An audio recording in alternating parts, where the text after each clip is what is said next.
Hey guys, how to measure any objects using iPhone's camera.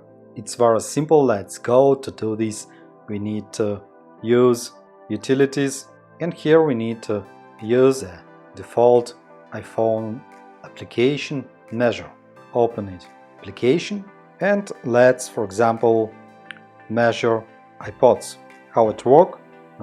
We have instructions, move further away, and next we see a circle. Then we can to add the point. To do this, press plus, and we see that our iPod's case is 5 centimeters to 5 centimeters. It's approximately because its length is 5.5 centimeters and its height is 4.7 centimeters. But approximately it works perfectly. Next we can add, for example, a mobile phone to measure it.